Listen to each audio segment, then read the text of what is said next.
hustle, there ain't no time for sleep. Just keep on moving, do what you're doing. You always play for keeps. Ain't backing down, no, we're going big. Ain't stopping now, we get after it. Get after it.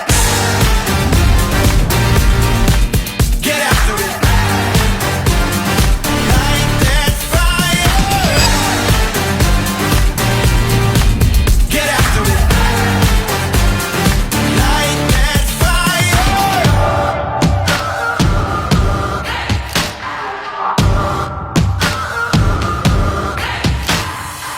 For my survival, take down my rival. No, I ain't gonna stop. If I am beaten, I'm not defeated. I fight back to the top. Ain't backing down, no, we're going big. Ain't stopping now, we get after it. Get after it. Get after it. Light that fire. Get after it. Light that fire.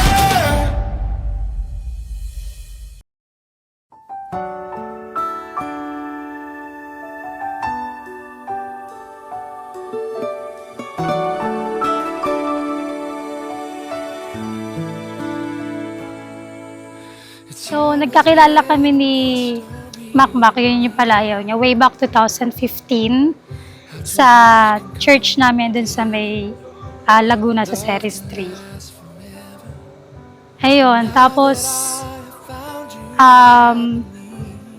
pasimpleng ligaw lang. Kasi uso pa dati yung mga mga text-text lang. Ganyan. And then, naging kami ng May 2016. And I've never been so sure of anything in my life. Yun, simula noon, nag-umpisa muna kami sa chat-chat ng, dati na group message sa mga GC, na uso dati na text. Doon nag-umpisa hanggang nagkita-kita na kami. Nagkita na kami sa, unang date namin is sa golf course sa Kanlubang. Because it made all my dreams come true. When God made you, He must have been thinking about me.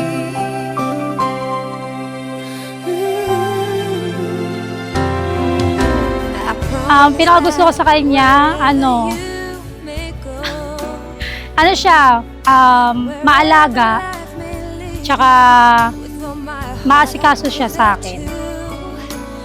Ano pa ba? Ayun lang, tsaka lagi kasi siya available kapag halimbawa may kailangan ako. Lagi siyang nandyan. Well, nung umpisa, syempre, hindi ko na-expect na matutupad yung wedding na, yung dream wedding namin. And ngayon, hindi naman ako kinakabahan. Parang medyo na-overwhelm ako. I wonder what God was thinking. Hayam, sino ba namang mag-aakala na simpleng pagkikita natin sa simbahan na sinundan ng mga walang katapusang asaran sa GM dati ay hantong ngayon dito sa altar. Naalala ko pa, nung unang date natin sa golf course sa Kanlubang at yung mga panahon na tinatakas ko pang motor ni Papa na ihatid lang kita sa sakayan papunta sa trabaho mo. Tuman tayo sa mga pagsubok at may mga panahong nasira ang tiwala. Pero pinipili mo pa rin magtiwala muli at dahil doon mas minahal at pinahalagaan kita. Ngayong araw na ito, pinipili kita hindi lang bilang mahal ko, kundi bilang kasama ko habang buhay. Ipinapangako kong iingatan ang tiwalang binigay mo, halagaan ka at mamahalin kita ng buong puso sa hirap at ginawa. Salamat sa pagmamahal, sa tiwala at pagiging tahanan ng puso ko. Ikaw ang pinili ko na simula at ikaw ang pipiliin ko araw-araw habang buhay.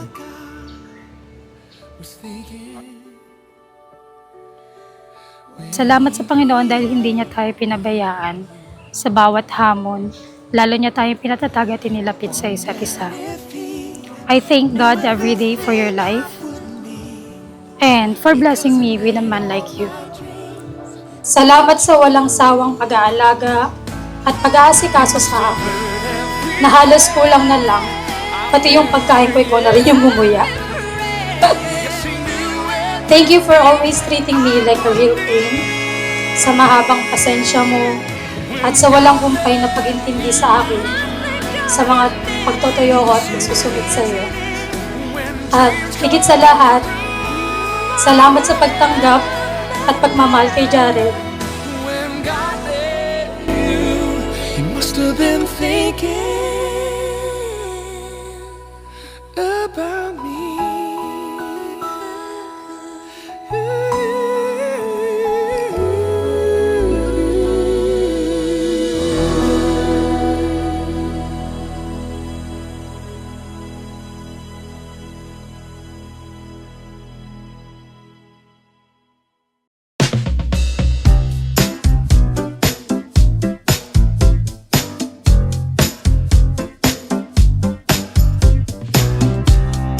Honey, I can feel it.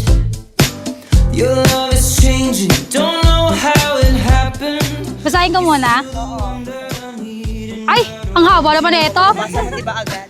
Para sa asawa ko. Happy wedding day, Yam. Sana magustuhan mo itong regalo ko para sa'yo. Mahal na mahal kita. Charles. Kunwari masusurprise tayo, bubuksan natin. Oh.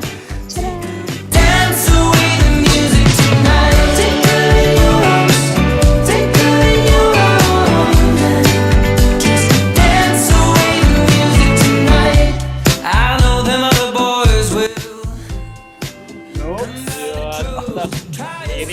May talang buhay.